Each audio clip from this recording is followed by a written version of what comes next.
Mapagpalang araw po sa ating lahat. Kumusta po kayo? Nawa po'y nasa mabuti kayong kalagayan. Pagpalain pa kayo ni Lord. So ito naman po tayo sa ating minute devotion. So our verse for today is taken from Matthew chapter 6 verse 21. For where your treasure is, there your heart will be also. Lord Jesus Christ emphasized that there are two treasure, kingdom of God and the riches of this world. So ano po bang pinaka-importanting treasure na pipiliin po natin? Siyempre, lahat po tayo nangangarap din tayo magkaroon ng yaman sa mundo na to. Pero ang tinutukoy dito,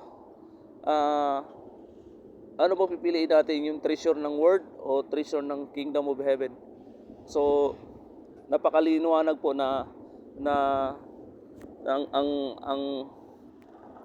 treasure the kingdom of God na hahanapin natin, na hindi to kailanman nanakawin o kakalawangin, o hindi ang kariyan ng Diyos ay hindi mawawala, dahil sa mundo na to ay temporary lamang.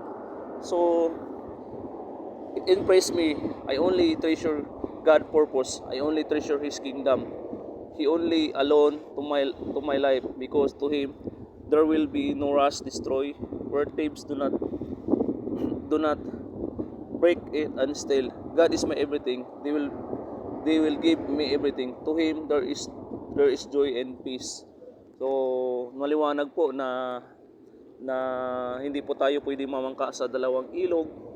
So ang pipiliin po natin yung source ng treasure. So yung may-ari ng lahat. So if we seek the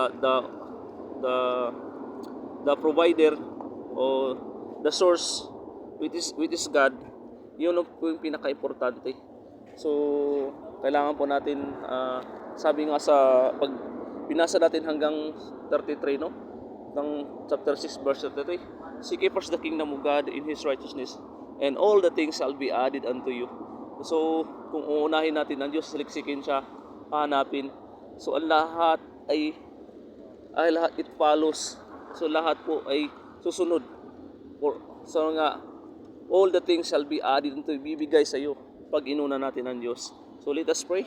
Dear Heavenly Father God, we thank you, Lord, for your word today, Lord God. Lord God, we know, Lord God, that, Lord God, our greatest treasure is you, Lord God. Our everything is you, O Lord. Your kingdom, Lord God, is very important, Lord God. Because your kingdom, Lord God, there is everything, Lord God. And you prepare all, Lord God, to every one of us, Lord God. We thank you.